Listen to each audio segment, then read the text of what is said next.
द्वारका के दिन अब समाप्ति की ओर थे। यदुवंश का विनाश हो चुका था और श्री कृष्ण जानते थे कि उनकी लीला भी अब पूर्ण होने वाली है।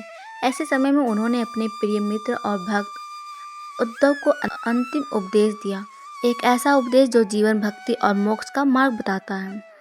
जब उद्धव ने यदुवंश का विनाश और कृष्ण का मौन देखा तो उनका हृदय व्याकुल हो उठा। वे कृष्ण के पास गए और बोले, प्रभु, आपने जीवन भर धर्म की रक्षा की, अधर्म का नाश किया, पर अब जब आप जा रहे हैं तो हमें किसके सहारे छोड़ रहे हैं? कृष्ण ने मुस्कुरा कर कहा, उद्धव, मेरे शरीर भले ही इस संसार से विदा हो, मेरा वचन, मेरा ज्ञान और मेरा प्रेम सदा रहेगा। भक्त के लिए भगवान कभी दूर नहीं होते।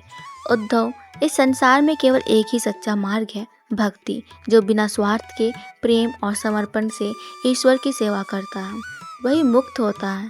धन, यश और पद सब नश्वर हैं, पर भक्ति अमर है। कृष्ण ने आगे कहा, जैसे कमल का फूल पानी में रहकर भी उसे अछूता रहता है, वैसे ही मनुष्य को संसार में रहकर भी मोह और लोभ से मुक्त रहना चाहिए।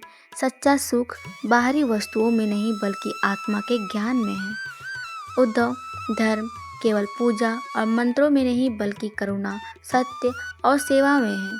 जो दूसरों के सुख दुख में सहभागी होता है, वही सच्चा धर्मात्मा है।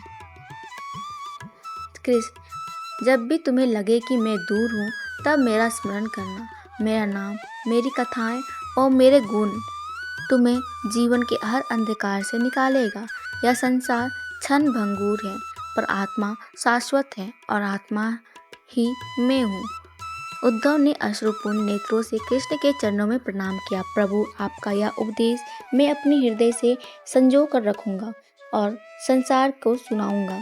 कृष्ण ने आशीर्वाद दिया और समुद्र तट की ओर चल पड़े, अपनी लीला के अंतिम अध्याय की ओर। जीवन का संदेश।